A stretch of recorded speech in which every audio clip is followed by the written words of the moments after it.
Hai, halo, assalamualaikum. Jumpa lagi sama aku, Najla Bishir.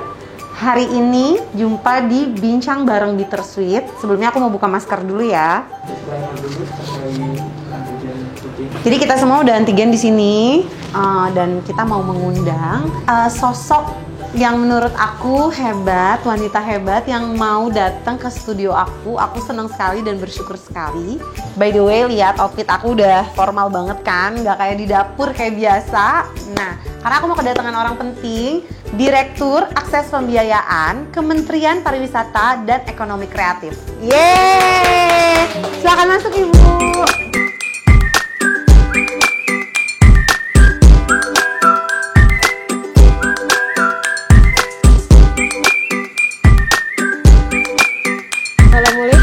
Waalaikumsalam. Hai Bu. Ibu berada di dunia yang manis sekarang. Iya, betul. Saya izin buka masker ya. Silakan Bu. Makasih. Sama-sama Bu. Iya, jadi sebelumnya aku mau berterima kasih Ibu Hanifah sudah meluangkan waktu untuk datang ke studio Bittersweet by Najla. Aku terhormat sekali Ibu mau hadir ke sini dan kita akan sharing-sharing banyak hal, pokoknya banyak hal banget. Dan by the way, Bu Hanifah ini adalah salah satu yang mensupport Bittersweet by Najla untuk kolaborasi konten dengan chef-chef yang ada di Turki kemarin. Alhamdulillah. Dan semuanya berjalan sangat lancar, Bu. Alhamdulillah. Sukses ya. Sukses. Dan hari ini nih ceritanya aku tuh pengen cerita sama Ibu apa yang kita alamin selama di Turki gitu. By the way, Bu Hanifah suka manis nggak? Nah ini, kesini merupakan sebuah tantangan.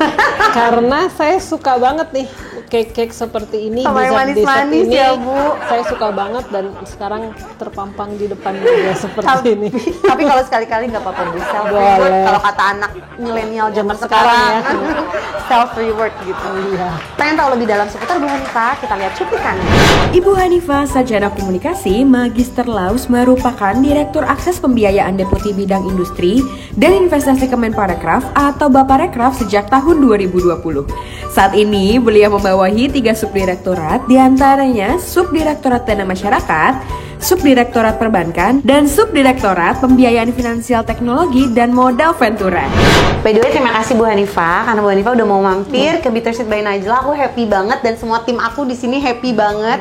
Kita bakal belajar banyak, insya Allah di hari ini kita bakal dengar cerita-cerita seru di balik Bu Hanifah siang ini. Saya juga terima kasih Sama-sama, sudah diundang ke studio hari ini. Luar biasa studionya hari ini. Dan kalau dukungan kita ke pelaku usaha lokal itu sudah tidak perlu diragukan lagi. Karena Bittersweet ini merupakan salah satu pelaku usaha yang menurut saya cukup sukses dan harus kita dukung. Itu juga sejalan dengan tujuan pemerintah untuk membuat pelaku usaha Indonesia go global. Jadi bukan hanya di Indonesia tapi juga di internasional. By the way, Bu, kita juga tuh punya kita punya kayak yel-yel buat Bittersweet gitu buat tim aku kalau mulai lagi kayak lemes-lemes nih anak-anak kenapa lagi lemes gitu ya. Nah, kita tuh selalu ada yel-yel gitu. Nanti kita mau kenalin dulu nih ke Ibu ya, karena emang kita nggak mau yang biasa-biasa aja. Bittersweet itu out of the box kan, selalu beda. Kita tuh toko kue yang memang bukan toko kue konvensional yang jualan kue doang, tapi kita jual cerita juga dan kita jual bagaimana cara penyampaian kita kepada customer yang memang ada jiwanya gitu loh, Bu. Oke, siap ya semua tim aku? Oke. Bittersweet by Najla. Sat dar Kenapa lemes amat? Ulangi. Bittersweet by Najla. Sat dar. Ya. Jadi kita emang punya yel-yel kayak gitu, Bu, biar membangkitkan nih, apalagi anak-anak muda semua kan. Ibu bisa lihat, nggak bisa tuh yang kayak kalau gini nggak bisa. Jadi harus kayak ya pendekatannya memang beda gitu. Kan Najlanya juga masih muda. Tuh, dia jangan panggil ibu-ibu ya, aku ya masih muda. Najla waktu ke Turki kemarin sempat main ke KJRI ya, yang di Istanbul. Betul, kita sempat main ke KJRI. Alhamdulillah, welcome semua sih Bu. Mereka melihat kayak ada usaha lokal yang memang insya Allah suatu saat bisa go global. Emang kita kesana belum go global secara langsung, tapi kita sebetulnya itu kita mencari jalan sih Bu. Kita mencari jalan, kita mencari opportunity yang ada. Kebetulan juga kita kan Turkish Dessert Box itu terinspirasi memang dari dessert di Turki. Kebetulan coklat kita juga sama yang dipakai di Turki gitu loh, Belgium coklat gitu Bu. Jadi kayak kita ngelihat, dan kebetulan negara itu yang bisa kita datengin sekarang gitu. Jadi kita kenalin Turkish Dessert Box sama chef-chef di Turki. Pasti mereka juga sangat tertarik ya. Alhamdulillah, dia bilang kayak cake di box nih ada unique selling point-nya, terus juga bisa dikirim kemana-mana. Banyak sekali memang keuntungannya dan lebih aman gitu Bu. Ya, lebih apalagi aman. dengan kondisi pandemi kan. Betul. Ini betul lebih terjaga kebersihannya. Betul, lebih safe gitu. Kemarin gimana perjalanannya waktu berangkat ke Turki? Berangkat sangat dar-der-dor sih Bu, karena kita salah tanggal untuk pesan visa. Jadi kita bahaya banget karena kita udah sampai sama tim kita, ternyata kita baru sadar kalau kita salah tanggal pesan visa Turkinya. Bener-bener kayak kita nggak boleh keluar, setelah akhirnya kita beli visa on arrival di sana. Oh, oke. Gitu. Karena terlalu semangat jadi salah tanggal betul, ya. Betul. Semangat banget kita. Sekarang Turki sudah bebas visa. Betul. Per bulan Januari apa Desember kemarin, betul. Udah nggak akan salah tanggal lagi kalau begitu kita karantina bebas visa Bu. Berarti nanti harus ke Turki lagi. Amin. Insyaallah. Ya. Jadi aku mau nanya nih Bu, aku tahu sekali gitu posisi Ibu ini pasti kan pasti berat banget ya Bu ya, pasti banyak banget tantangannya. Maksudnya posisi yang ecek-ecek kayak aku aja nih banyak banget tantangannya, apalagi seperti Ibu gitu loh. Nah, itu bagaimana Ibu menjalaninya dan apa wejangan nih Bu buat kita yang masih muda untuk ke depan gitu Bu? Oke, kalau menurut saya sih yang paling penting adalah kita tidak takut untuk mencoba. Oke. Jadi saya jadi PNS itu dari tahun 99 di Kementerian Keuangan. Oke. Kemudian 2016 saya memutuskan pindah ke Bekraf waktu itu. Itu pun orang banyak bertanya, kenapa dari Kementerian Keuangan yang sudah stabil lah dibilang seperti itu, kenapa mau ke kementerian baru waktu itu? Bekraf kan organisasi baru. Karena saya mau mencari tantangan, saya mau mencoba hal baru yang perlu saya pelajari untuk memperluas wawasan saya, untuk menantang diri saya sendiri bahwa saya bisa loh di hal-hal lain. Nah, waktu baru masuk ya saya harus banyak belajar pastinya. Dan belajar itu bukan hanya dari atasan atau dari mana, tapi dari literasi kita bisa belajar, dari staff juga kita bisa belajar. Karena bisa jadi mereka yang sudah sebelum ini sudah berkecimpung di situ. Kita yang baru masuk, kita bisa belajar dari mereka. Jadi intinya terbuka untuk belajar dengan siapapun. Kemudian yang paling penting juga adalah kolaborasi. Karena kita tidak akan bisa masuk atau kita bisa sukses sendiri tanpa kolaborasi. Jadi kita kerja sama tim itu menurut saya merupakan hal yang paling penting. Ya seperti di Najla, saya yakin kerja sama tim ini kan paling penting. Kalau ada satu saja yang tidak bisa bekerja sama, tentunya akan membuat kendaraannya ini oleng. Nah ini kerja sama tim yang perlu dikembangkan menurut saya. Oke, terima kasih banyak Bu. Tepuk tangan dulu dong, biar kita semangat. Oke. Nah, Bu Hanika terima kasih wejangannya. Pasti insya Allah bakal kita praktekkan, bakal kita pokoknya aplikasikan di kerjaan kita semua di tim. By the way, minum dulu yuk Bu. Oh iya, terima kasih. Sama-sama. Kalau di Bittersweet nggak makan tuh nggak afdol. Iya makanya, resiko pekerjaannya cukup berat ini.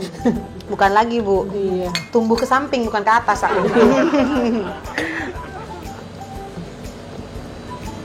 Jadi di tempat saya kan juga banyak program-program yang terkait kuliner. Nah, jadi sama di tempat kita juga resiko pekerjaannya adalah nyobain segala macam makanan yang kadang kalau nggak dicoba ya orangnya komplain kan, Bu, kok nggak dicoba produk saya? Iya, gitu. pasti. Ya begitulah resiko. Pasti pengen dicobain. Iya. Berarti resiko kita kurang lebih sama ya Bu? Iya, harusnya pekerjaannya berat. Berat banget nih. Ukuran ukuran M jadi XL. Jadi Bu, kemarin kan aku tuh bener-bener ke House of Dessert bener-bener ya, karena itu memang dunianya dessert ya Turki menurut aku, karena memang dessertnya tuh banyak sekali macamnya, bukan sekedar cake, dia ada baklava, ada kunafe, ada segala macam, ada apa namanya lokum juga yang seperti manisan-manisan itu juga terkenal banget kan di Turki.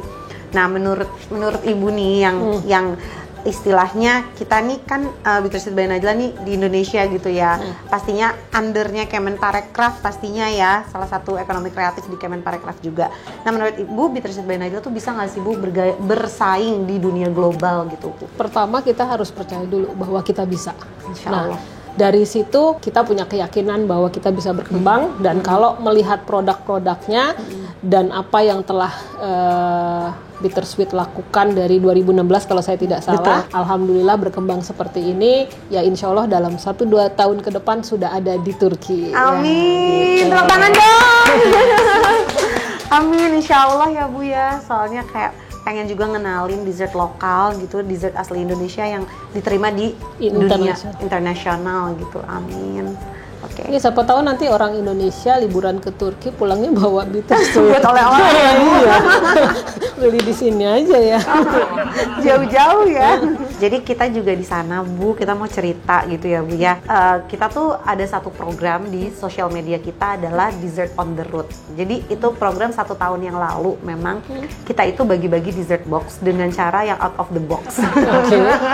Padahal dessertnya dalam box. Dessertnya di dalam box, tapi cara mengenalkannya itu Dessert on the Road yang memang kita singkat dengan DOR. Nah itu kita tuh benar-benar kayak mengenalkan dessert dengan cara yang memang beda, dan ternyata orang-orang Turki itu appreciate banget gitu Bu. Mereka ngeliat kayak, nih orang kok jualan dessert kayak begini ya, ini dari mana? Dia sampai nanya gitu, makanya kita jelasin Indonesia kata aku gitu.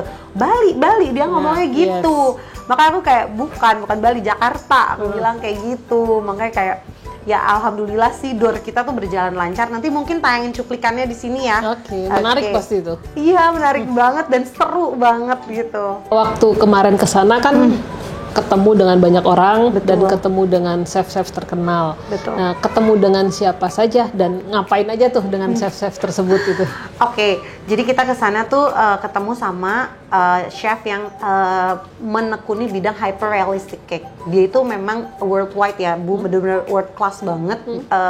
Ininya dia ngajarnya udah ke seluruh dunia gitu, dan itu sebetulnya tuh secara tidak sengaja Bu, dia tuh posting di TikTok, dan orang-orang di TikTok tuh komennya sampai ribuan, banyak banget katanya itu mirip banget sama aku gitu. Oh, chefnya tuh mirip banget sama aku, katanya dikirain adik aku, dikirain kakak aku kayak gitu. Jadi aku bilang sama tim, kayaknya kita bikin campaign aja yuk ke sana, kita kenalkan Turkish dessert box ke chef-chef yang ada di Turki. Aku bilang kayak gitu, dan akhirnya beliau merespon dengan sangat baik, sangat ramah. Kita benar-benar boleh masuk ke kitchennya, kita belajar banyak. Kayak dia kan benar-benar art sekali ya Bu, maksudnya bukan cake yang untuk dimakan seperti ini sih, lebih tepatnya kalau dia tuh cake yang emang artisan. Yes. Artisannya tuh yang sangat-sangat tinggi, bener ya? banget. Jadi dia bikin tekniknya luar biasa. Dia bikin gambar manusia, dia bikin saya pun dia bisa. Saya lagi duduk dalam bentuk cake dia bisa gitu. Kayak aku banyak banget belajar gitu, dan aku ngajak dia untuk ngajar di Indonesia gitu, kayak ayo ke Indonesia, ayo ngajar. Pasti banyak banget yang mau belajar sama beliau. Antri. Betul, walaupun mahal pasti antri. Karena orang Indonesia kan konsumtif Bu, apa aja pasti dibeli. Betul nggak Bu? Iya. Dan orang Indonesia senang ngumpul-ngumpul. Betul. Nah, sambil ngumpul bisa makan cake. Iya, betul. Jadi awalnya Bu, saya tuh sempat nggak percaya diri Bu untuk berangkat ke sana, karena saya ngerasa tuh sendirian gitu, nggak ada yang support saya. Cuma saya sama tim saya bener-bener aku dan Bittersweet aja dan tim gitu. Tapi begitu ada support dari Kemenparekraf, dari Ibu, Bu Dewi dan lain-lain, aku tuh ngerasa kayak ada dorongan gitu Bu, kayak ada semangat gitu. Oh, ini Kemenparekraf aja mensupport kita, masa kitanya lemah gitu. Makanya aku berusaha untuk tetap berangkat, dan memang kita kenalkan tuh ke dunia bahwa dessert box Bittersweet by Najla bisa dicobain sama chef-chef di Turki.